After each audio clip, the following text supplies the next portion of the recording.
दर्शक नमस्कार. खुली चर्चा या कार्यक्रमामध्ये आपणा सर्वांचं स्वागत.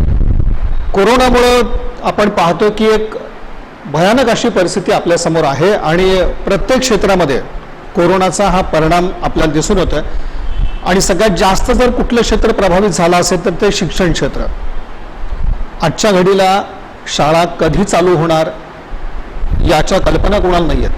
अर्थात शासनाने एक निर्णय घेतला की शाळा बंद राहतील पण शिक्षण प्रक्रिया ही सुरू राहील, विद्यार्थ्यांच्या शिक्षणापासून वंचित राहू नये अशा प्रकारची भूमिका आहे. आणि या दरम्यान मग ऑनलाईन शिक्षण पद्धतीचा एक अवलंब करण्यात येतोय. शेवटी ही पद्धत आज कशा प्रकारे चालू आहे, विद्यार्थ्यांमध्ये जर आपण पाहायला गेल्यानंतर ही जी ऑनलाईन पद्धत आहे ती त्यांच्यासाठी किती परिणामकारक ठरते किंवा त्यातल्या त्रुटी कशा पद्धतीच्या आहेत आणि एकंदरीत शिक्षण क्षेत्रातलं जे वातावरण आहे ते कशा पद्धतीचं आहे, आज आपण चर्चा करतो. आणि या चर्चेसाठी आपण निमंत्रित केलं सिद्धेश्वर प्रशालेचे मुख्याध्यापक श्रीयुत संतोष पाटील सरांना. पाटील सर स्वागत. पाटील सरांची ओळख करू आज खरं म्हणजे वेगळी करून देण्याची गरज नाहीये. आज सिद्धेश्वर प्रशालेचे मुख्याध्यापक एवढीच त्यांची मर्यादित ओळख नाही तर ज्या शैक्षणिक संस्था आहेत सिद्धेश्वर देवस्थान अंतर्गत तर त्यामध्ये एक महत्त्वाची भूमिका संतोष पाटील सरांची आहे.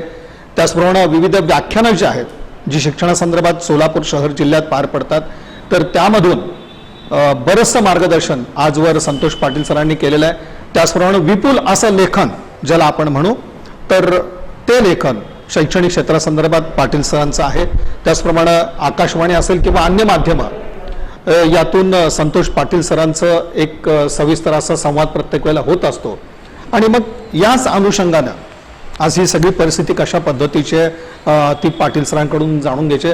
पाटील सर, मुख्याध्यापक तुम्ही आहात आणि अशा वेळेला एक शासनाचे निर्देश या शिक्षण क्षेत्रासंदर्भात कशा पद्धतीचे आहेत? सुरुवातीलाच मी माझ्या सर्व दर्शकांना नमस्कार करतो आणि आपल्या सोलापूरचे ग्रामदैवत श्री सिद्धरामेश्वराच्या चरणी वंदन करतो की आज आपल्या सोलापुरातच नव्हे तर जगावर जे हे संकट उद्भवलेलं आहे या संकटातून सगळ्यांनाच मुक्त करून पुन्हा आनंददायी दिवस आमच्या सर्वांच्या आयुष्यामध्ये येवो अशी प्रार्थना करून आपण चर्चेला सुरुवात करूया. सर, नक्कीच आपण जो आत्ता प्रश्न विचारलेला आहे की सगळ्यात महत्त्वाचं कुठलं क्षेत्र आहे जे या कोरोनाच्या प्रादुर्भावामध्ये किंवा परिस्थितीमध्ये प्रभावी ठरलेलं आहे ते म्हणजे शिक्षण क्षेत्र.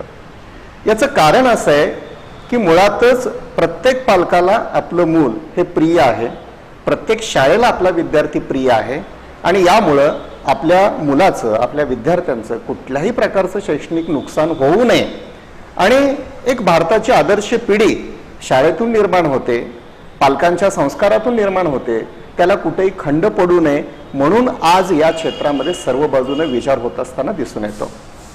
मला सर्व दर्शकांना पालकांना नम्रपणे सांगायचं आहे की सुरुवातीच्या कालखंडामध्ये जेव्हा कोरोनाचा प्रादुर्भाव सुरू झाला मार्च महिन्यात सुरुवात झाली, वास्तविक पाहता मार्चच्या 3ऱ्या आठवड्यापर्यंत महाराष्ट्रात सर्व शाळा किंबहुना सोलापुरामध्ये सर्व शाळा अतिशय चांगल्या पद्धतीनं कार्यरत होत्या. वर्षभरामध्ये सर्वच शाळांनी नियोजनाप्रमाणे अभ्यासक्रम पूर्ण केलेला आहे. फक्त त्यांच्या ज्या काही वार्षिक परीक्षा होत्या त्या होऊ शकल्या नाहीत. म्हणून आज जो एक कुठेतरी शिक्षकांबद्दल शाळांबद्दल सूर निघतो की विद्यार्थ्यांचं फार मोठ्या प्रमाणामध्ये नुकसान झालं तर कृपया मला सगळ्यांना सांगायचंय की असं समजण्याचं काहीही कारण नाही. कारण का, वर्षभर विद्यार्थी नियमित शाळेला आलेले आहेत. प्रामाणिकपणे सर्व शाळांनी शिक्षकांनी अभ्यासक्रम पूर्ण केलेला आहे. फक्त परीक्षा झाली नाही म्हणून विद्यार्थ्यांचं शैक्षणिक नुकसान झालं असं म्हणणं ते उचित ठरणार नाही. यामुळं कोणीही पालकांनी किंवा समाजातल्या मान्यवरांनी असं समजायला हरकत नाही की शिक्षण क्षेत्रामध्ये विद्यार्थ्यांचं फार मोठं नुकसान झालं. यातली दुसरी एक बाजू अशी होती की परीक्षा झाल्या नाहीत याचा अर्थ वर्षभरामध्ये त्यांनी केलेला अभ्यास त्याची दखल शाळेने घेतली नाही असं आपल्याला म्हणता येणार नाही. जून पासून ते मार्च पर्यंत मुलांच्या ज्या ज्या काही परीक्षा झाल्या होत्या त्या चाचणी असतील, सत्र एक परीक्षा असेल, अंतर्गत मूल्यमापन असेल, या सर्वांचा आणि शासनाने वेळोवेळी दिलेल्या गाईडलाईनचा वापर करून सर्वच शाळांनी चांगल्या पद्धतीनं विद्यार्थ्यांची प्रगती पुस्तकं तयार केलेली आहेत, रिझल्ट्स लावलेली आहेत. त्यामुळं यामध्ये नक्कीच शाळांनी केलेलं कार्य हे अभिनंदनीय आहे. मग प्रश्न येतो की मार्चमध्ये ही सगळी परिस्थिती सुरू झाल्यानंतर की विद्यार्थ्यांना ऑनलाईनच्या माध्यमातून आपण शिक्षण दिलं पाहिजे हा विचार प्रवाह येऊ लागला. पण इथं झालं काय, दरवर्षी आपल्याकडे एप्रिल आणि मे महिन्यामध्ये मुलांना सुट्टी असते, फक्त 10वी हा भाग वगळून. आणि सुट्टी का दिली जाते याचं मानसशास्त्रीय कारण आहे. मुलं रिफ्रेश झाली पाहिजे आणि नवीन वर्षासाठी पुन्हा ती बौद्धिक आणि शारीरिक दृष्ट्या मानसिक दृष्ट्या तयार व्हायला हवी म्हणून ती सुट्टी आहे. पण यावेळेस उलट झालं काय, सुट्टीच्या काळामध्ये मुलांना ऑनलाईनच्या माध्यमामध्ये अधिक मोठ्या प्रमाणामध्ये गुंतवण्यात आलं. ही कुठेतरी थोडीशी नियोजनामध्ये किंवा समजण्यामध्ये प्रत्येकाने लावलेला वेगवेगळा अर्थ असं मला म्हणावं लागेल. शासनाची भूमिका काय होती की विद्यार्थी घरी असताना त्याला काहीतरी गुंतवून ठेवलं पाहिजे, कारण तो विद्यार्थी घराच्या बाहेर येऊ शकत नाही, खेळू शकत नाही, पाहुण्यांकडे जाऊ शकत नाही. यासाठी शिक्षकांनी त्याला आनंददायी शिक्षण कसं देता येईल, मोबाईलचा वापर करून एखादी क्लिप पाठवून कसं देता येईल ही विचार, सुरुवातीला हा विचार महत्वाचा होता. पण यातून झालं काय, बऱ्याच ठिकाणी एप्रिल आणि मे मध्ये सुद्धा सुट्टीच्या काळामध्ये शिकवण्याचा भाग मोठ्या प्रमाणामध्ये हाताळला गेला. आणि हिथंच कुठंतरी मला ती खंत वाटते की मुलं सुट्टीच्या काळामध्ये सुद्धा मोबाईलच्या आहारी गेली. ते होणं अपेक्षित नव्हतं, कारण का आतापर्यंतच्या इतिहासामध्ये कधी सुट्टी 10वी 12वी वगळता आपण सुट्टीमध्ये कधी मुलांना अभ्यास घेत नाही. उलट हा सुट्टीचा कालावधी इतर छंद त्यांनी जोपासावे, इतर छंद जोपासायला मुलांना वेळच नसतो. खरं तर ही चांगली संधी होती. नैतिकतेचं शिक्षण आपण घराघरामधून देऊ शकलो असतो. निसर्ग शाळा, आज जसं लोकमतला डिसले सरांचा एक खूप सुंदर लेख आलेला आहे, निसर्गाची शाळा म्हणून आपल्या घराघरातून मुलांना संस्काराचं शिक्षण देता आलं असतं. पण मोबाईल पासून थोडंसं लांब ठेवून आपल्याला एप्रिल आणि मे महिन्याचा कालावधी खूप चांगल्या पद्धतीनं नियोजित करता आला असता. पण बऱ्याच ठिकाणी ऑनलाईन शिक्षणाच्या नावाखाली मुलांना, पालकांना, शिक्षकांना, संस्थापकांना थोडासा त्रास सहन करावा लागला. ही एक त्यातली मला त्रुटी जास्त इथं जाणवते. अर्थात ऑनलाईन शिक्षणाला विरोध नाही, पण ते कुठल्या स्तरावर घ्यावं, कुठल्या माध्यमासाठी घ्यावं, कुठल्या वयोगटासाठी घ्यावं याचा साकल्यानं विचार करून जर अकॅडमिक इयरचं नियोजन करता आलं असतं तर ते अधिक प्रभावी ठरलं असतं. आणि आता जून मध्ये तुमचा प्रश्न होता की नेमकं शासनाचे निर्देश काय आहेत, 15 जूनला आपण शाळा सुरू करू शकलो असतो का, किंवा आता पुढं शाळा सुरू करण्याची काही चिन्ह दिसतात का. याला एकच आहे, महाराष्ट्र शासनाने अतिशय चांगल्या पद्धतीचं नियोजन केलेलं आहे. 15 जूनच्या परिपत्रकामध्ये गाईडलाईन्स दिलेल्या आहेत आणि त्या गाईडलाईन मध्ये एक वाक्य महत्वाचं आहे की जिल्ह्याची परिस्थिती, शहराची परिस्थिती पाहून संबंधित माननीय जिल्हाधिकारी साहेब असतील किंवा आणखीन संबंधित अधिकारी वर्ग असतील, माननीय शिक्षण अधिकारी असतील, यांच्या समन्वयातून शाळा कधी सुरू कराव्यात याचा विचार होणार आहे. त्यामुळे पालकांनी चिंता करण्याचं काही कारण नाही की आता शाळा कधी सुरू होतील आणि सुरू होतील किंवा नाही. आणि तशा आपण बघतो की ऑनलाईन ह्या सुरू देखील झाल्या. म्हणजे याला आता आपल्या शाळेत जरी विचार करायचा म्हटलं तर आपण 15 जूनला पाहिलं की ते ऑनलाईन पद्धतीनं त्याचे ते धडे सुरू झाले. नक्की मी त्याच विषयावर येतो. आणि मग 15 जूनला शासनाने एक शब्द प्रयोग केला, शाळा चालू राहणार नाहीत पण शिक्षण बंद राहणार नाही. म्हणजेच याचा अर्थ काय, सुट्टीचा कालावधी संपला, नक्कीच शाळांची, शिक्षकांची, आम्हा सर्वांची जबाबदारी आहे की आता 15 जून पासून आम्ही मुलांना अध्यापन प्रक्रियेमध्ये सहभागी करून घेतलं पाहिजे. यासाठी शासनाने ज्या काही गाईडलाईन्स दिल्या त्यानुसार सोलापुरातील सर्व शाळा खूप चांगल्या पद्धतीनं 15 जून पासून ऑनलाईन शिक्षण सुरू केलेले आहे. मग याच्यामध्ये शासनाने काय सांगितलं की मुलं मोबाईलच्या आहारी जाऊ नयेत म्हणून वयोगट ठरवलेला आहे. उदाहरणामध्ये 9वी 10वीला किती वेळ तुम्ही ऑनलाईन शिक्षण देऊ शकता, 6वी ते 8वी पर्यंत किती तास दररोज ऑनलाईन शिकवता येईल, किंवा नर्सरी 1ली 2री याला ऑनलाईन शिक्षणाची गरज नाहीये. हे शासनाच्या जर गाईडलाईन्स आपण पाळल्या तर मला वाटतं कुठल्याही विद्यार्थ्यावर ऑनलाईन शिक्षणाचा फार मोठा बोजा पडणार नाही. जर आपण या गाईडलाईन्स न बघता नियोजन करू लागलो तर नक्कीच यामध्ये आमचा विद्यार्थी हा अभ्यासाच्या बोजाखाली दडला जाईल. याचं कारण असं आहे, मग दररोजच शिक्षक अभ्यास देतील, दररोजच घरचा अभ्यास देतील, कोणी झूम माध्यमातून किंवा अन्य माध्यमातून ऑनलाईन तास घेण्याचा प्रयत्न करेल आणि याचा सगळा भाग जर विद्यार्थ्याचा, परिसराचा अभ्यास न करता आपण ऑनलाईन सुरू केलो तर मला वाटतं त्यामध्ये आपल्याला अपेक्षित असं फळ किंवा अपेक्षित असं यश मिळणार नाही. यासाठी सर ऑनलाईन शिक्षणाचं खूप चांगल्या पद्धतीनं नियोजन होणं गरजेचं आहे असं मला वाटतं. नियोजन हा एक महत्वाचा भाग आलाच, पण त्याचप्रमाणे अनेक प्रश्न या ऑनलाईन पद्धतीमुळे आपल्या समोर येत आहेत. महत्वाचं म्हणजे एखादा विद्यार्थी जेव्हा शाळेत येतो तेव्हा तो एका शैक्षणिक वातावरणामध्ये असतो.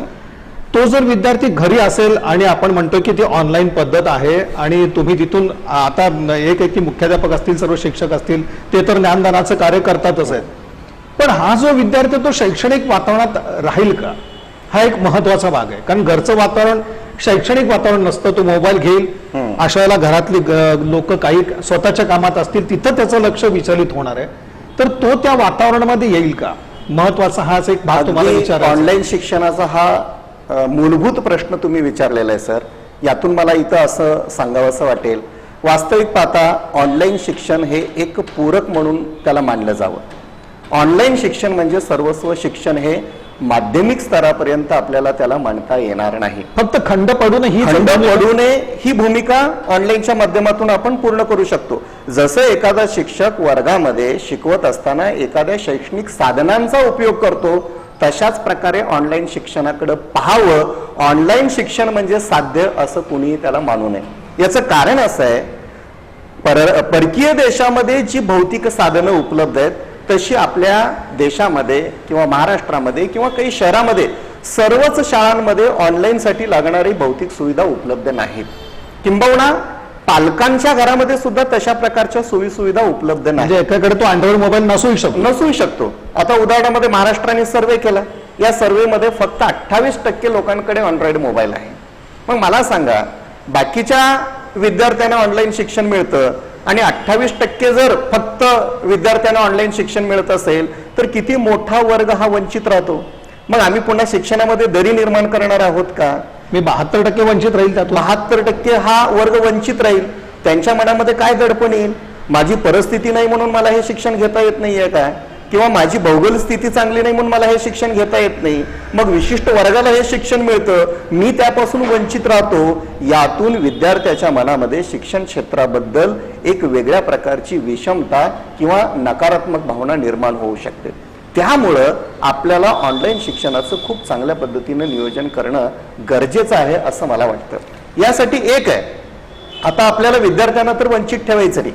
सगळ्यात मला इथं दर्शकांना सांगायचंय की विद्यार्थ्याशी जर आपली कायमची नाळ जोडायची असेल तर आपल्याला कोणत्या ना कोणत्या माध्यमातून विद्यार्थ्याशी संपर्क ठेवलाच पाहिजे.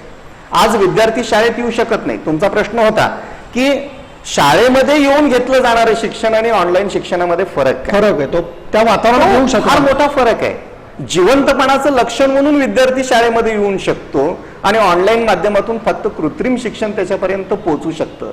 माझं वर्गातलं फेस टू फेस टीचिंग जे आहे हे जिवंतपणाचं लक्षण आहे. मी शिकवत असताना माझ्या विद्यार्थ्याला काय समजलं, काय नाही समजलं याची चर्चा मी प्रत्यक्ष करू शकतो, त्याच्या शंकांचं निरसन करू शकतो आणि तो आनंदी मनाने घरी जाऊ शकतो. पण ऑनलाईनच्या माध्यमातून हे होत नाही. मी एखादी लिंक पाठवेन, एखाद्या झूम माध्यमातून एखादा तास घेईन, पण प्रत्यक्ष मी माझ्या विद्यार्थ्याला वर्गामध्ये जशी माझ्या अंतरक्रिया घडतात, जशी इंटरॅक्शन्स होतात, तसं ऑनलाईनच्या माध्यमामध्ये होऊ शकत नाही. ही ती टेक्निकल एक त्यातली त्रुटी आहे असं आपल्याला मानता येईल. ती चुकीची आहे असं मी म्हणत नाही.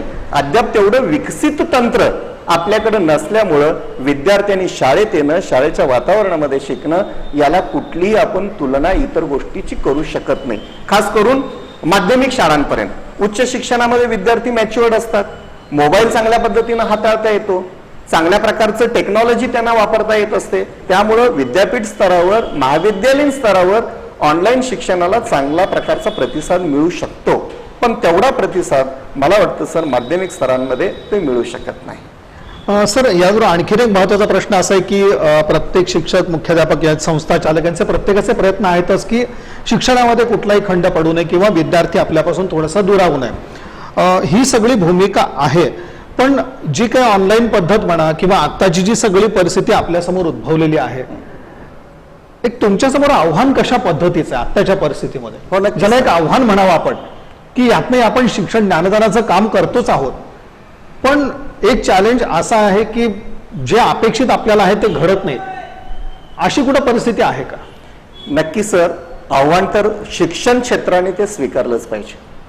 कारण आपल्या विद्यार्थ्याला जीवनामध्ये जाऊन त्याला जर वेगवेगळे चॅलेंजेस स्वीकारायचे असतील तर ती चॅलेंजेस स्वीकारण्याची पहिली जबाबदारी कुणाची असेल तर ती शिक्षक. शाळांची आणि शिक्षकांची आहे. त्यामुळे आमचा कुठला शिक्षक चॅलेंज स्वीकारत नाही किंवा तो आव्हानांपासून दूर राहतो असं म्हणणं पूर्णपणे चुकीचं आहे. आज अशाही म्हणजे ज्याला आपण म्हणतो की परिस्थिती योग्य नसताना, सकारात्मक नसताना सुद्धा ग्रामीण भागापासून ते शहरी भागापर्यंत सर्व शिक्षक ऑनलाईन माध्यमातून चांगल्या पद्धतीनं विद्यार्थ्यांपर्यंत पोहोचण्याचा प्रयत्न करतायत. आपण संस्थेचं उदाहरण सांगितलं. मला इथं सांगायला अभिमान वाटेल सर, मी ज्या संस्थेमध्ये मुख्याध्यापक म्हणून कार्यरत आहे, आमच्या देवस्थानचे अध्यक्ष माननीय धर्मराज काडादी साहेब, आमची स्वतःची एक शिक्षण समिती आहे. या शिक्षण समितीमध्ये सर्व मान्यवर आहेत. उदाहरणामध्ये आमचे भीमाशंकर पत्नी अप्पाजी आहेत, डॉक्टर राजशेखर येळीकर आहेत, त्यानंतर आमचे गुरुराज माळगे साहेब आहेत, आमचे मल्लिकार्जुन कळके अप्पा आहेत, भीमाशंकर पटणे अप्पाजी आहेत आणि आमचे सीओ नाडगौडा सर आहेत. आमच्या 15 दिवसातून मिटिंगा होतात. स्वतः काडादी साहेब आमच्याशी शिक्षणाबद्दल चर्चा करतात.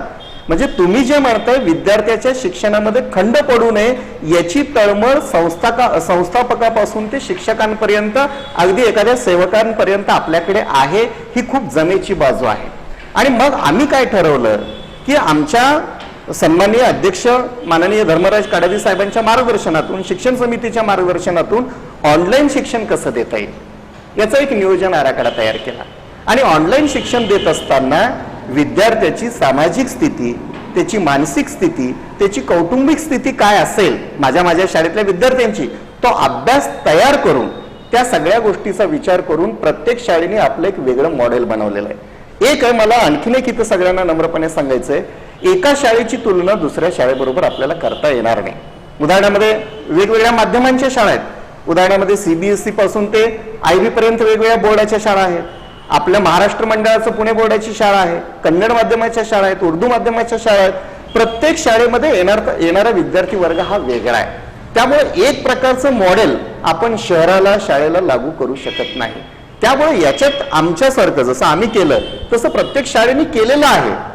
किंबहुना केलं नसेल तर आजच्या चर्चेतून कदाचित ते करतीलही की आपल्याकडे येणारा विद्यार्थी वर्ग कोणता आहे, पालकाची स्थिती काय, याचा अभ्यास करून जर ऑनलाईन शिक्षणाचं त्यांनी माध्यम वापरली तर नक्कीच ऑनलाईन शिक्षण हे प्रभावी होऊ शकतं. उदाहरणामध्ये आता आमच्याकडे इंग्रजी माध्यमाच्या ज्या शाळा आहेत तिथं बऱ्यापैकी सदन पालक वर्ग असतो. त्यामुळे प्रत्येकाच्या घरामध्ये अँड्रॉइड मोबाईल आहे, टॅब्स आहेत, संगणक आहेत. त्यामुळे तिथं जे काही शिक्षण दिलं जातं ते बऱ्याच वेळा डायरेक्ट पोहोचू शकतं. पण ज्या मराठी माध्यमाच्या आमच्या संकुलामध्ये शाळा आहेत, आता उदाहरणामध्ये सिद्धेश्वर प्रशाला, आमच्याकडे येणारा वर्ग सध्या जर तुम्ही सर्वे केला तर 40% विद्यार्थी हे कंटेनमेंट झोन मधले आहेत. आणि सिद्धेश्वर प्रशाला आमचे कर्मयोगी आप्पासाहेब काडादी यांना अगदी अनेक हजारो वेळा जरी आम्ही नतमस्तक केलो तरी आमचं आयुष्य कमी पडेल. कारण का, आप्पासाहेबांच्या विचारामध्ये एक होतं की गरीबातल्या गरीब विद्यार्थ्यापर्यंत शिक्षण हे पोहोचलं गेलं पाहिजे, शेतकऱ्यांच्या मुलांपर्यंत शिक्षण पोहोचलं पाहिजे. या भावनेतून त्यांनी सिद्धेश्वर प्रशालेचं रोपटं लावलं. आणि वंचित राहू नये शिक्षणापासून कोणी वंचित राहू नये. आप्पासाहेबांच्या या विचारसरणीनं आज 75 वर्ष आम्ही पूर्ण करतोय.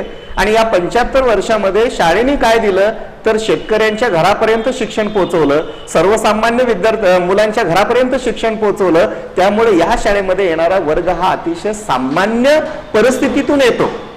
चांगल्या परिस्थितीतली मुलं आहेत, धुनी भांडी करणाऱ्या काही व्यक्तींची मुलं आमच्याकडे येतात, दररोज छोटे छोटे व्यवसाय करणाऱ्या व्यक्तींची मुलं आमच्याकडे शिकतायत. म्हणजेच काय, अगदी तळागाळापासून ते चांगल्या घराण्यातील मुलं या प्रशालेमध्ये येतात. या सगळ्यांचा विचार आम्हाला ऑनलाईन शिक्षणामध्ये करावा लागतो. आणि मग आमच्या अध्यक्षांनी माननीय काडादी साहेबांनी आम्हाला जे सांगितलं, आम्हाला स्वातंत्र्य दिलं की एक लक्षात घ्या, हे सगळं करत असताना कुठेतरी शिक्षकांवर विश्वास ठेवणं अत्यंत महत्वाचं आहे. आणि जर तो असेल तर अशा प्रकारची चॅलेंजेस चांगल्या पद्धतीनं शिक्षक घेऊ शकतो, त्याच्यावर मार्ग काढू शकतो. आणि आमच्या संस्थेचं एक यशाचं गमक जर तुम्ही म्हणाल तर आमच्या संस्थापकांचा आमच्यावर ठेवलेला तो विश्वास आहे. आणि त्यांनी सांगितलं की प्रत्येक शाळेने आपापल्या परिस्थितीचा विचार करावा आणि ऑनलाईन शिक्षण सुरू करावं. मग इंग्रजी माध्यमाच्या शाळेने वेगळ्या पद्धतीचं नियोजन केलं. आम्ही काय केलं, आमच्याकडे जो विद्यार्थी वर्ग आहे त्याचा अभ्यास केला, त्यांच्याकडे किती प्रमाणामध्ये अँड्रॉइड मोबाईल आहेत, साधे मोबाईल कुणाकडे आहेत, संगणक किती आहेत? आणि सर तुम्हाला आश्चर्य वाटेल, आमच्याकडे हे असण्याचं प्रमाण फक्त 40 ते 50% आहे. म्हणजे 50% वर्ग अजूनही या सगळ्या तरी आपण ऑनलाईनचा तो प्रयत्न करतोच आहे. भौतिक सुविधांपासून वंचित आहे. ही खरं तर आपल्या एकूण आर्थिक परिस्थितीचा तो भाग म्हणावा लागेल. सर आणखीन एक तुम्ही म्हणजे महत्वाचा एक विषय तुम्ही म्हटला होता की शिक्षकांवरचा विश्वास, नक्कीच म्हणजे शिक्षकांवरचा विश्वास जो आहे तो आपल्या समाजाचा आहेच आहे. पण आता ही जी सगळी परिस्थिती उद्भवली आहे त्यामध्ये आपल्याला बऱ्याच ठिकाणी असं दिसतं की ऑनलाईन प्रक्रिया राबवताना कुठेतरी जाऊन शिक्षकांची एक सकारात्मकता दिसत नाही. की संस्थेमध्ये येणं असेल किंवा मग जे ऑनलाईन शिक्षण आहे त्यासाठी एक आपली तयारी, ती तयारी म्हणा किंवा सकारात्मकता म्हणा, किंवा काही काही वेळेला असं होतं की ही शिक्षक वर्ग कंटेनमेंट झोन मधले आहेत. मग अशाल ते तिथून बाहेर पडणं, ते शाळेत येणं, या ज्या अडचणी आहेत त्या तुमच्या समोरच्या कशा पद्धतीच्या आहेत? सर हा प्रश्न शिक्षकांची मानसिकता म्हणजे एक मुख्याध्यापक आहात, तुमची तळमळ आहे, संस्था चालकांची तळमळ आहे, पण तो शिक्षकांचा जो अपेक्षित तुम्हाला प्रतिसाद मिळायला हवा, ती सकारात्मक शिक्षकांची असायला हवी. ते आपल्याला काही बऱ्याच ठिकाणी असं दिसतं आपल्याला की ती शिक्षकांची ती तशी मानसिक तयारी ऑनलाईन साठीची आहे का नाहीये?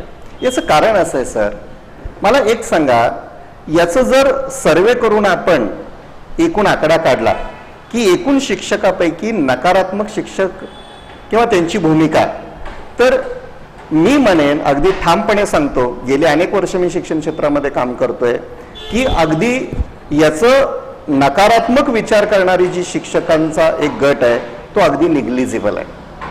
त्याला काही कारणं पण आहेत. मला सांगा, आमचा एखादा शिक्षक आता एखाद्या वर्षाने रिटायर होतोय, ज्याचं वय आता 55 आहे, 57 आहे, आणि एका वर्षामध्ये तो निवृत्त होतोय. आतापर्यंत त्यांनी फक्त पारंपरिक पद्धतीने अध्यापन केलेलं आहे. त्याला या सगळ्या टेक्नॉलॉजीचा आता या प्रसंगामुळे परिचय होतोय आणि त्याच्याशी अवगत नाहीयेत.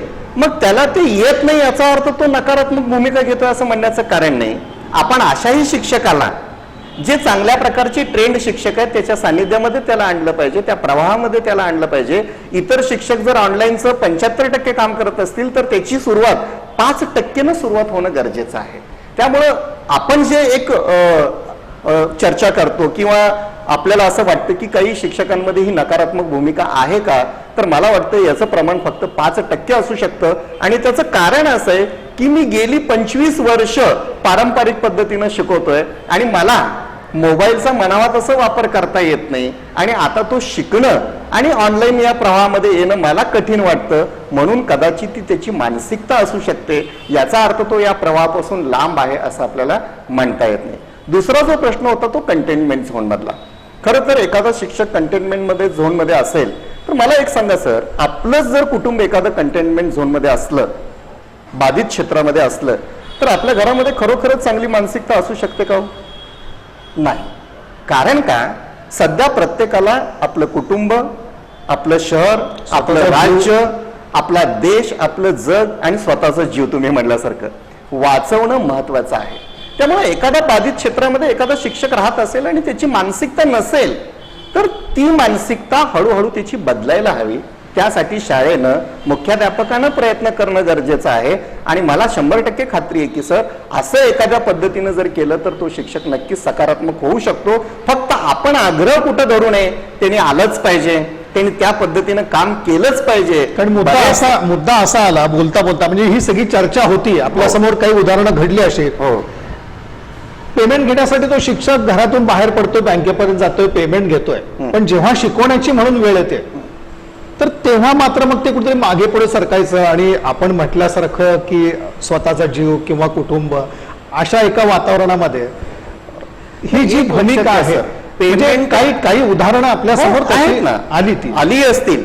पेमेंट घ्यायला एखादा शिक्षक घरातून बाहेर पडतो, बँकेपर्यंत जातो. किती वेळासाठी बाहेर येतो सर तो पेमेंट घेण्यासाठी? एक अर्धा तास, तासभर. स्वतःच्या कुटुंबाच्या गरजा भागवण्यासाठी फक्त शिक्षकच महिन्याचं वेतन घ्यायला बाहेर येतो काय? इतर कॉर्पोरेट क्षेत्रामध्ये काम करणाऱ्या व्यक्ती, वेगवेगळ्या क्षेत्रामध्ये काम करणाऱ्या व्यक्ती स्वतःचं वेतन घेण्यासाठी बाहेर येत नाही आहेत का? सगळेजण येतात. पण याचा अर्थ असं नाही की तू पेमेंट घ्यायला येतो आणि ऑनलाईनला नको म्हणतो. अशी कुठली उदाहरणं फारशी नसतील. अपवादात्मक एखादं दुसरं असू शकतं. पण आपल्याकडे समजा 5% असं प्रमाण असेल असं गृहीत धरा. मुख्याध्यापक म्हणून माझी भूमिका काय असणार आहे? त्या 5% सुद्धा 100% मध्ये आणणं.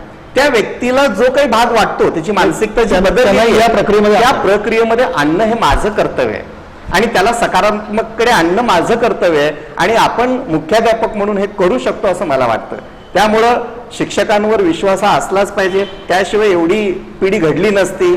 आणि थोडं बहुत जर काही तुमच्या म्हणण्यानुसार हे जर प्रकार घडतही असतील तर प्रत्येक शाळा आपापल्या परीनं आता सध्या त्यांना त्या प्रवाहामध्ये आणण्याचा प्रयत्न करतायत आणि त्या पद्धतीनं चांगलं काम चालू आहे असं मला वाटतं. सर, या चालू शैक्षणिक वर्षाबद्दल काय वाटतं? म्हणजे एकंदरीत कुठंतरी अभ्यासक्रम कमी करून हे शैक्षणिक वर्ष पार पडेल असं वाटतं की अन्य काही आपल्यासमोर एक चित्र दिसतं या शैक्षणिक वर्षासंदर्भात?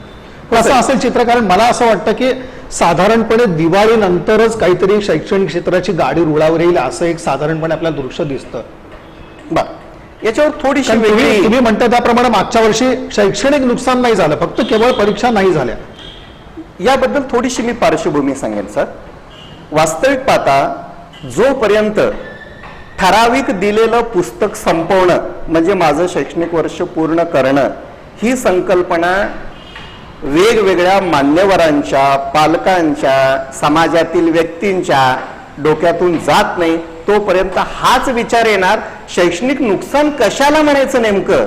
म्हणजे माझा मुलगा शाळेत गेला नाही, जे काही 10 धडे त्याला पुस्तकामध्ये दिलेले होते ते शिकवले गेले नाहीत आणि त्यावर आधारित परीक्षा घेतली नाही म्हणजे माझ्या मुलाचं शैक्षणिक नुकसान होतोय. ही जर शिक्षणाची एवढी संकुचित व्याख्या जोपर्यंत आपण पुसून काढत नाही तोपर्यंत हा समज होत राहणार. याच्यासाठी आपल्याला काय करायला हवं? आता एक लक्षात घ्या, मला आपले देशाचे माजी पंतप्रधान माननीय जवाहरलाल नेहरू यांचं एक विधान आहे महाराष्ट्राबद्दल. महाराष्ट्राला संपूर्ण देशाची शिक्षणाबद्दलची प्रयोगशाळा मानली गेलेली आहे. म्हणजे महाराष्ट्र शिक्षणाबाबतीत किती पुढारलेला अग्रेसर राज्य हे लक्षात घ्या. ज्यावेळेस नेहरू सारखे अगदी अभ्यासू पंतप्रधान करतात की महाराष्ट्राला आम्ही काय म्हणून बघतो, शिक्षणाची प्रयोगशाळा म्हणून बघतो. आणि यासाठी महाराष्ट्रात आतापर्यंत शिक्षण क्षेत्रातलं झालेलं कार्य अवर्णनीय आहे. आज जर तुम्ही आमची बालभारतीनं तयार केलेली किंवा SSC बोर्डाने तयार केलेली जर पाठ्यपुस्तकं पाहिली तर ती तुलनेनं खूप इतर राज्याच्या तुलनेनं सरस आहे म्हणण्यापेक्षा इतर राज्य जेवढी पुढारलेली आहेत शिक्षणाच्या बाबतीत त्या जोडीला, त्या तोडीला आपलं महाराष्ट्र राज्य शिक्षण क्षेत्रामध्ये कार्यरत आहे. इतकी सुंदर पाठ्यपुस्तकं आपल्याकडे तयार झालेली आहेत, इतक्या चांगल्या पद्धतीचं प्रशिक्षण आपल्याकडे दिलं जातं, इतक्या चांगल्या पद्धतीचं मूल्यमापन आपल्याकडे केलं जातं. तुम्ही म्हणल्यासारखं या सगळ्या यंत्रणेवर, या व्यवस्थेवर विश्वास ठेवणं गरजेचं आहे. म्हणून पहिली एक गोष्ट, आज जे काही वेगवेगळ्या माध्यमातून तुम्ही चर्चा ऐकता, टीव्हीवर चर्चा पाहता, आपल्याकडे शिक्षण तज्ज्ञांची संख्या खूप चांगली आहे. खूप अभ्यासू व्यक्ती या शिक्षण क्षेत्रामध्ये आहेत आणि गेली अनेक महिन्यापासून त्यांनी टीव्हीच्या माध्यमातून, वेगवेगळ्या वर्तमानपत्राच्या माध्यमातून सांगतायत की खरं शिक्षण काय. आणि याला कुठेतरी एक गट असा आहे, मी ज्याला विनोदानं नेहमी म्हणतो स्वयंघोषित शिक्षण तज्ज्ञ. अलीकडे यांची संख्या खूप वाढलेली आहे की त्यांनी प्रतिक्रिया काही व्यक्त करायची, त्यांनी वेगळ्याच प्रतिक्रिया त्याला व्यक्त करायच्या. आणि ही तज्ञ, अशी जी स्वयंघोषित शिक्षण तज्ज्ञांची संख्या आहे ती जागोजागी आहे. ज्याला गुणवत्ता सांगायची आहे पण ती AC मध्ये बसून सांगायची की गुणवत्ता कशी वाढ केली पाहिजे. आणि अशा शिक्षण तज्ज्ञांनी शिक्षणाचं समाजशास्त्र अभ्यासलेलं आहे का? शिक्षणाचं मानसशास्त्र अभ्यासलेलं आहे का? शिक्षणाचं तंत्रज्ञान अभ्यासलेलं आहे का? नाही. मग त्यांच्या विचारातून काय येतं? दिलेलं पुस्तक शिक्षकांनी नियोजनबद्ध शिकवणं आणि त्यावर एखादी परीक्षा घेणं म्हणजे अभ्यासक्रम पूर्ण झाला आणि विद्यार्थ्याचं शैक्षणिक नुकसान झालं नाही. ही जी विचारधारा आहे ती कुठेतरी आपण थांबवली पाहिजे. आज महाराष्ट्रामध्ये जे अतिशय अनुभवी तज्ज्ञ शिक्षक आहेत, तज्ज्ञ शिक्षण तज्ज्ञ आहेत, त्यांनी पुढे यायला हवं आणि शिक्षणाचं स्वरूप समाजाला पटवून देणं गरजेचं आहे. तरच आपल्या विचारधारेतून पाठ्यपुस्तक आणि परीक्षा आणि विद्यार्थ्याचं शैक्षणिक नुकसान या संकल्पना दूर होणार आहे. अन्यथा एक प्रकारचा संस्थांवर, शाळांवर, विद्यार्थ्यांवर, शिक्षकांवर एकच ताण आहे, अभ्यासक्रम पूर्ण करा, परीक्षा घ्या, मूल्यमापनाच्या नोंदी ठेवा आणि तो होतोय का नाही याचे अहवाल आमच्याकडे सादर करा. मग मला सांगा, हे सगळं केलं म्हणजे शिक्षण का हो? असं त्या शिक्षणाला असं जर आपण शिक्षण देत असू तर मला वाटतं आपण एक सक्षम समाज निर्मितीसाठी जी पिढी लागते ती पिढी घडवण्यामध्ये कुठेतरी कमी पडू. तर मुळात मला इथं असं म्हणायचंय सर, महाराष्ट्र शासनामध्ये राज्य मंडळाकडे असणाऱ्या विद्यार्थ्यांची संख्या, शाळांची संख्या ही 80% आहे. इतर बोर्ड आपल्याकडे किती आहेत? CBSE पासून ते IB. हे काही प्रत्येक पालकाला आपल्या मुलाला कोणत्या माध्यमाच्या शाळेत घालावं हे स्वातंत्र्य, कुठलंही बोर्ड वाईट नसतं. आतापर्यंत तुम्ही कुठल्याही बोर्डाने एकमेकाच्या बोर्डावर टीका केली अशी कुठल्याही माध्यमामधून बातमी ऐकलेली नाही. नाही, तसं घडलं नाही. प्रत्येक बोर्ड श्रेष्ठ आहे, प्रत्येक बोर्डाचा अभ्यासक्रम चांगला आहे, प्रत्येक बोर्डाचं नियोजन उत्तम आहे. मग समाजामध्ये अमक्या माध्यमाच्या शाळा चांगल्या, मराठी माध्यमाच्या शाळांमध्ये आता काही फारसं राहिलं नाही, हा विचार कुणाकडून निर्माण होतो? स्वयंघोषित शिक्षण तज्ज्ञांकडून होतो. तसं कुठल्याही प्रकारचं बोर्ड आपापसामध्ये चर्चा करत नाही. आणि म्हणून मला या सर्व प्रेक्षकांना किंवा या माध्यमातून सर्वांना सांगायचं की महाराष्ट्र राज्य शासनाचं जे काही आपलं SSC बोर्ड असेल, बालभारतीचं मंडळ असेल किंवा पाठ्यपुस्तक मंडळ असेल, SCRT असेल, हे अप्रतिम काम करतं, अप्रतिम नियोजन आहे. आणि या नियोजनानुसार आपण जो प्रश्न विचारला की मुलं जर शाळेत येऊ शकली नाहीत तर त्यांचं शैक्षणिक नुकसान होणार नाही का, याचं एक सोपं उत्तर आहे. आपल्याला वर्षभरामध्ये 365 दिवस असतात आणि या 365 दिवसापैकी शाळा भरते फक्त 200 किंवा 210 दिवस. मग मला सांगा सर, 365 दिवसापैकी जर आपल्याला 200 दिवस मिळाले, इथून पुढेही समजा आपण या परिस्थितीमुळे जूनमध्ये शाळा सुरू शकलो नाही, जुलैमध्ये सुद्धा शाळा शक्य नाही झाली, 1 ऑगस्टला जरी आपण शाळा सुरू केलो टप्प्याटप्प्याने शासनाच्या गाईडलाईननुसार, तरी सुद्धा कुठल्याही प्रकारे माझ्या शिक्षक बंधू भगिनीकडून अभ्यासक्रम पूर्ण करताना, चांगल्या पद्धतीने शिकवताना अडचणी येणार नाहीत. त्यामुळे ही भूमिका प्रथम पालकांनी बाजूला ठेवायला हवी की वर्ष सुरू नाही झालं तर काय करायचं, असं होणार नाही. परमेश्वराच्या कृपेने ही परिस्थिती लवकरच संपेल, पण जे काही दिवस मिळतील त्या दिवसामध्ये अगदी माझा महाराष्ट्रातील सर्व शिक्षक दिवस आणि रात्र काम करून हे शिक्षण पूर्ण करेल. कारण का, आम्ही कोणी कॉर्पोरेट एरियामध्ये काम करत नाही. शाळा ही कॉर्पोरेट एरिया नाही, शाळा ही 5 स्टार हॉटेल नाही. शाळेमध्ये येणारा विद्यार्थी आनंदानं बागडणारा आहे. तो इथं येणार, मित्राशी दंगामस्ती करणार, वर्गात गोंधळ घालणार आणि मानसशास्त्राच्या दृष्टीनं असं जर तो करत असेल तर त्याचा योग्य दिशेनं विकास आहे. आणि यामुळं पालकांपेक्षा आम्हाला जास्त आतुरता आहे की माझा विद्यार्थी शाळेमध्ये कधी येईल आणि मला कधी तो कडकडून मिठी मारेल. त्यामुळं कुठलीही शाळा उशिरा सुरू व्हावी अशी अपेक्षा बाळगणारी नाही. आणि यामुळे 365 दिवसापैकी जर आम्हाला 200 दिवस मिळाले तरी सुद्धा आम्ही चांगल्या पद्धतीनं हे जे शैक्षणिक वर्ष आहे ते पूर्ण करू शकतो. म्हणजे जे चित्र आपल्याला दिसतं की साधारणपणे हे ऑक्टोबर नंतर काही परिस्थिती सुरळीत होईल, तर तो जो कालावधी तो आपल्याला पुरेल का? हो, नक्कीच. त्याच्यामध्ये आपल्याला 2 मार्ग आपण चर्चा करूया. एक सगळ्यात महत्वाचं 10वीचं वर्ष महत्वाचं आहे. बरं, आणखीन याच्यामध्ये एक भाग येतो की आपण एक प्रथम सत्र, द्वितीय सत्र असा जो एक भाग असतो, मग तेव्हा अशा काही अडचणी आपल्याला येतात, त्यावर आपण चर्चा करूया. एक याच्यात सगळ्यात पहिली भूमिका मी मांडतो 10वी या शैक्षणिक वर्षाची. महत्वाचं 10वीचं वर्ष, कारण SSC बोर्ड परीक्षा असते, ती आपल्याला घ्यावीच लागते. पण यात मार्ग आहे सर. यात काय मार्ग काढता येईल? सध्याचा जो काही अभ्यासक्रम आहे तो अभ्यासक्रम समजा आम्ही 75% जरी ठेवलो आणि 25% शासन नियमानुसार जर त्याच्यामध्ये कपात करण्यात आली तरी सुद्धा मुलांच्या दृष्टीने शैक्षणिक कुठलंही नुकसान होणार नाही या मताचा मी आहे. याचं कारण सांगतो सर. मी 10 धड्यापैकी 5 धडे शिकवतो, 8 धडे शिकवतो का 2 धडे वगळतो याला माझ्या दृष्टीनं महत्वाचं नाही. त्या 5 धड्यामध्ये जी मूल्य दिलेली आहेत, जे संस्कार दिलेले आहेत, ज्या क्षमता दिलेल्या आहेत, ज्या कॉम्पिटन्सीज दिलेल्या आहेत, त्या माझ्या मुलाला येतात काय? याचं साधं उदाहरण, माझ्या मुलाला इंग्रजीमध्ये 4 ओळी लिहिता येतात का नाही हे कौशल्य. हे कौशल्य मी 2 दिवसामध्ये माझं तंत्र वापरून शिकू शकतो, 10 दिवसामध्ये शिकू शकतो, 15 दिवसामध्ये शिकू शकतो. पण 15 दिवसानंतर जर माझ्या विद्यार्थ्यांचं मला लक्षात आलं की माझा विद्यार्थी लिहू शकतो, माझा विद्यार्थी गणित बेरीज करू शकतो, गणितातल्या मूलभूत क्रिया करू शकतो, हे सगळं महत्वाचं आहे. त्यामुळं जोपर्यंत धड्याचं काउंटिंग बंद होणार नाही तोपर्यंत हा घोळ मिटणार नाही.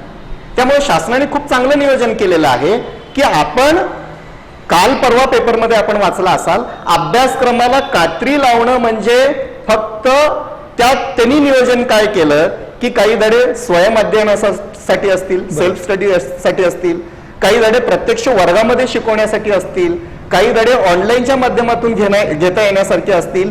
या माध्यमातून तो अभ्यासक्रम पूर्ण करायचा आहे. आणि म्हणून 75% जर अभ्यासक्रम आपण 10वीला घेतला तरी सुद्धा 10वीचं वर्ष व्यवस्थितपणे पूर्ण होऊ शकतं.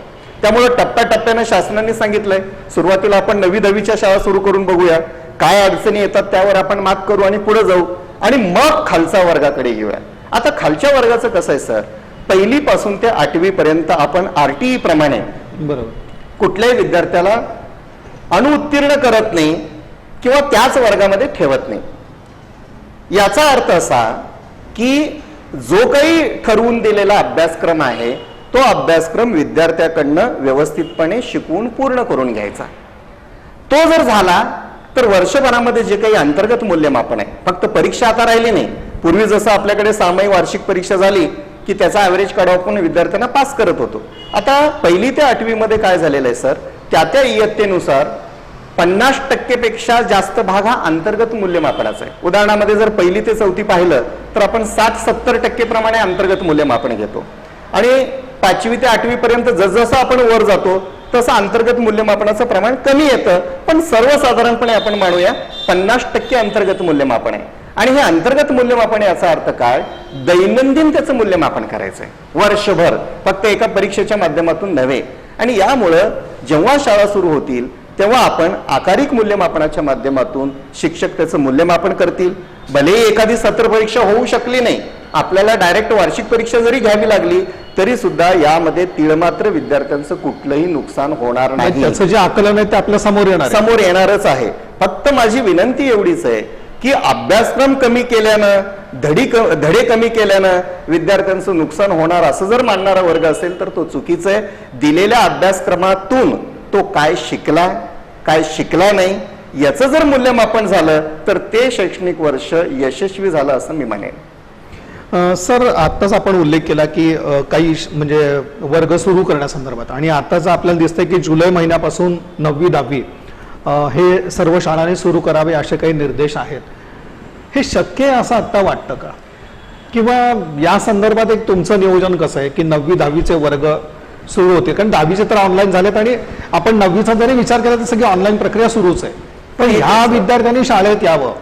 ऑनलाईन मध्ये एक मोठी अडचण सांगतो सर मी तुम्हाला. ऑनलाईन मध्ये आपण अभ्यास देऊ शकतो, पण अभ्यासाचं मूल्यमापन जसं वर्गात केलं जातं तसं ऑनलाईन माध्यमातून ते शक्य नाही.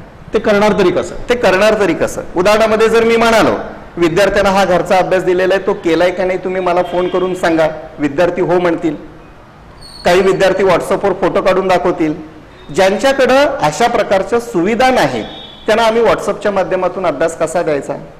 बरं, जे गरीब पालक आहेत, ज्यांना आपल्या व्यवसायानिमित्त, नोकरीनिमित्त दिवसभर बाहेर जावं लागतं, सोबत मोबाईल ते घेऊन जातात, अशा विद्यार्थ्यांचा प्रश्न आहे. त्यामुळं शाळा ही लवकरात लवकर सुरू व्हावी अशी आमची सर्वांची अपेक्षा आहे.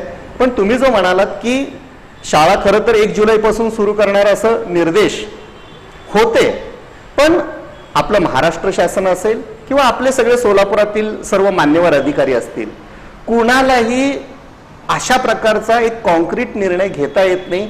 याचं कारण परिस्थिती ही दिवसेंदिवस बदलत चाललेली आहे.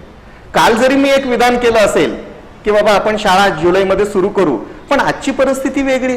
त्यामुळं एखाद्या अधिकाऱ्यांनी, एखाद्या सन्माननीय विभागाने एखादा निर्णय घेतला म्हणजे त्यांनी तो का बदलला असं म्हणण्याचं काही कारण नाही, किंवा त्यांच्यावर टीका टिप्पणी करण्याचंही काही कारण नाही, कारण परिस्थिती ही कोणाच्या हातात नाही.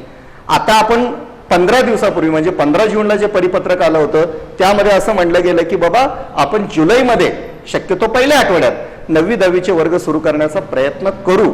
पण 15 जून पासून ते आज आपण जवळजवळ एक 15 दिवसामध्ये, महिना अखेरला आलेलो आहोत, यामध्ये लक्षात येतं की परिस्थिती सोलापुरातली काही फारशी बदललेली नाही. प्रादुर्भावाचं प्रमाण हे काही कमीही झालेलं नाही, वाढत चाललेलं आहे. एखाद्या दिवशी संख्या जास्त येते, एखाद्या दिवशी कमी येते. कंटेनमेंट झोन जर बघायला गेलो तर सोलापुरात आता कुठलीच एरिया राहिली नाही जिथं अशा प्रकारचे रुग्ण आढळले नाहीये.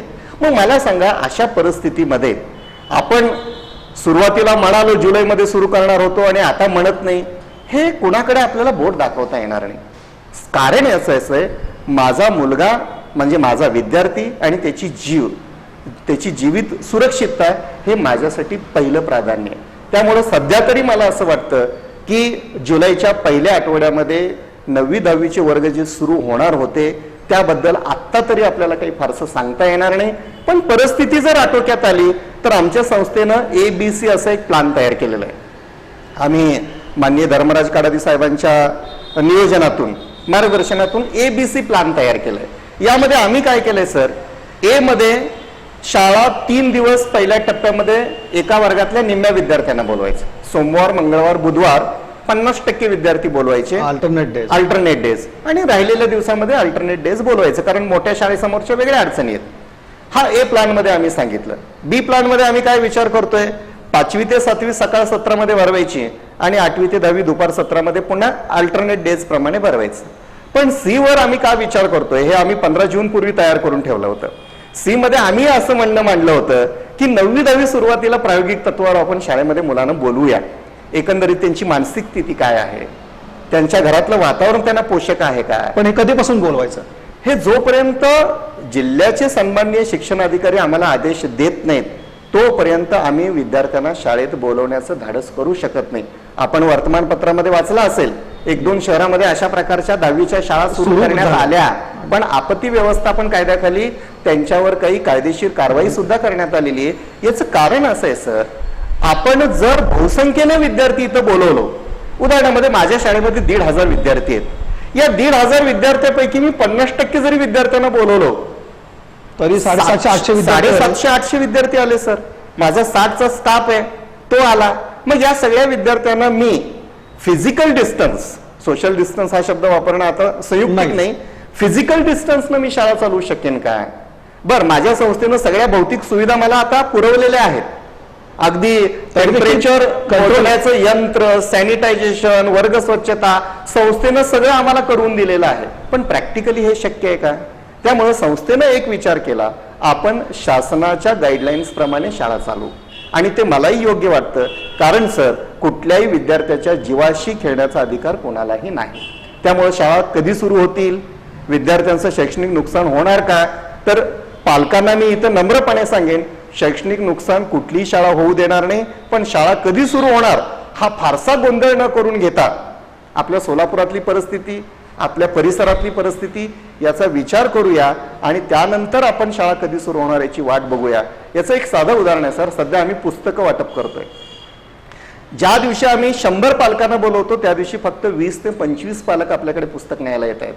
म्हणजे पालकांची मनस्थिती आपल्या परिसरातून शाळेपर्यंत पुस्तक नेण्याची सुद्धा नाही. मग ते उद्या विद्यार्थ्यांना पाठवतील का, आणि पाठवलं तर ते जास्त असणार. पालक सोडा, मी एक पालक म्हणून माझ्या मुलाला उद्या शाळेला बोलवलं तर मी पाठवेन का, हा विचार मी माझ्यापासून करेन ना. आणि जर माझं उत्तर नाही असेल तर मी माझ्या विद्यार्थ्यांना शाळेमध्ये या हे कुठल्या अधिकारानं बोलू शकतो. त्यामुळं आपण सर्वजण, सर्व सोलापूरकरांना माझी नम्र विनंती आहे, सोलापुरात जशी परिस्थिती बदलेल, सकारात्मक वातावरण जसं हळूहळू निर्माण होईल तसं तसं उच्चपदस्थ अधिकारी आपल्याला ज्या काही गाईडलाईन्स देतील त्याप्रमाणे आपण शाळा सुरू करूया. पण नक्की आपल्या विद्यार्थ्याचं कुठलंही नुकसान कोणतीही शाळा करणार नाही, यासाठी पालकांनी, समाजाने संस्थेवर, शाळेवर, शिक्षकांवर विश्वास ठेवणं अत्यंत आवश्यक आहे. सर, तुम्ही सातत्याने एक ठाम विश्वास व्यक्त करताय की शैक्षणिक नुकसान होणार नाही. निश्चितच म्हणजे जे काही एक योजना तुमच्या समोर आहेत त्यानुसार हे नुकसान होणार नाहीये. असं असलं तरी शाळा कधी सुरू होणार हे प्रश्नचिन्ह शिक्षकांसमोर आहे, विद्यार्थ्यांसमोर आहे, पालकांसमोर आहे. पुढची शिक्षण पद्धती कशी राहणार याचं देखील कुठली स्पष्टता आपल्या समोर नाहीये. अशा सगळ्या पातळीवरती काही संभ्रमाचं वातावरण तुम्हाला दिसतं का. म्हणजे हा संभ्रम शिक्षकांसमोर आहे, विद्यार्थ्यांसमोर आहे, पालकांसमोर आहे. ही अशी एक गोंधळाची परिस्थिती तुम्हाला शिक्षण क्षेत्रात दिसते का. नक्कीच सर, ही परिस्थिती आपल्याला नाकारून चालणार नाही. संभ्रमाची अवस्था का आहे त्याची कारण मी तुम्हाला सांगतो. एक पहिल्या पिक्चर कुठलंच क्लिअर नाहीये. पहिल्या स्तरावर आपल्याकडे मी सुरुवातीलाही सांगितलं की महाराष्ट्रामध्ये खूप अभ्यासू शिक्षण तज्ज्ञ आहेत. त्यांनी त्यांची मतं खूप चांगल्या परखडपणे मांडलेली आहेत. त्या मतांचा जर आपण आदर केला असता, त्याप्रमाणे कारवाई करण्याचा सर्वांनी प्रयत्न केला असता तर ही संभ्रमाची परिस्थिती थोडीशी निवळली असती. तदनंतर तुम्ही जसं म्हणाला की हे विचार न पटणारे काही स्वयंघोषित शिक्षण तज्ज्ञ होते, त्यांनी ऑनलाईनचा जोर पकडला, काही ठिकाणी असं झालंच पाहिजे असं आग्रह धरला, त्यामुळे पालकांना संभ्रम स्थिती निर्माण झाली. आणि सगळ्यात तिसरं महत्वाचं कारण, आपल्या देशामध्ये राज्यामध्ये जो प्रादुर्भावाचं प्रमाण वाढत चाललेलं आहे त्याला कोणीच उत्तर देऊ शकत नाही. पालकही देऊ शकत नाही, पहिल्यांदाच ही परिस्थिती उद्भवली. शिक्षकही देऊ शकत नाही, संस्थापकही देऊ शकत नाहीत. त्यामुळे संभ्रम नक्की आहे, ते नाकारून चालणार नाही. पण संभ्रमामध्ये सुद्धा आशादायी विचार आपण मनामध्ये आणूया. ही संभ्रम अवस्था कधी दूर होईल? पालकांनी एकच विचार करायला हवं, ज्यावेळेस ही परिस्थिती निवळेल त्यावेळेस मी माझ्या मुलाला शाळेत सोडेन आणि शाळा अगदी ताकदीनं चॅलेंजेस स्वीकारून माझ्या मुलाला घडवेल, हा आशावाद पालकांनी ठेवायला हवा. तरच ही संभ्रम अवस्था सगळ्यांच्या माध्यमातून दूर होईल.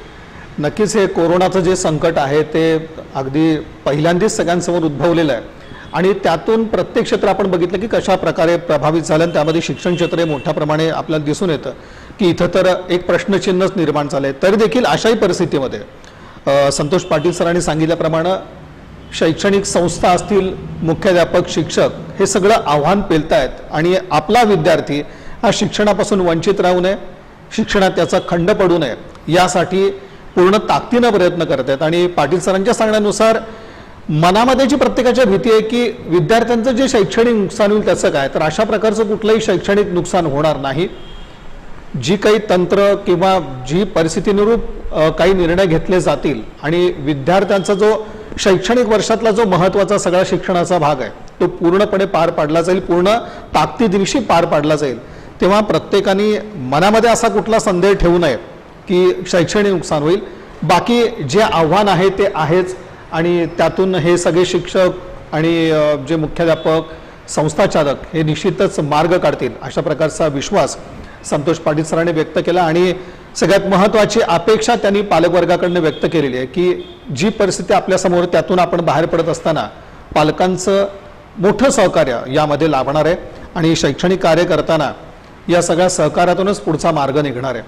तेव्हा आज प्रत्येकाच्या मनामध्ये खरं म्हणजे शिक्षण क्षेत्रासंदर्भात जे काही काळजीचं कारण आहे तर तशी काळजी न बाळगता आहे त्या परिस्थितीला तोंड देऊन कुठल्याही प्रकारे शैक्षणिक विद्यार्थ्याचं नुकसान न होऊ देता निश्चितच मार्ग आपल्यासमोर येईल अशा प्रकारचा विश्वास पाटील सरांनी व्यक्त केला. आणि वेगवेगळे प्रश्न जे आपल्या मनामध्ये होते तर त्याचं एक निरसन करण्याचा प्रयत्न म्हणा किंवा एक ठाम विश्वासच संतोष पाटील सरांनी व्यक्त केला.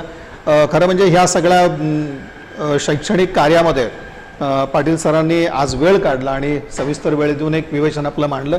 याबद्दल इन सोलापूर न्यूजच्या वतीनं खुली चर्चा या कार्यक्रमाच्या माध्यमातून मी त्यांचे मनपूर्वक असे आभार मानतो. सर धन्यवाद. धन्यवाद. मी जाता जाता एवढंच म्हणेन, सर्व दर्शकांना माझी नम्र विनंती आहे, महाराष्ट्र शासन खूप चांगल्या पद्धतीनं नियोजन करत आहे.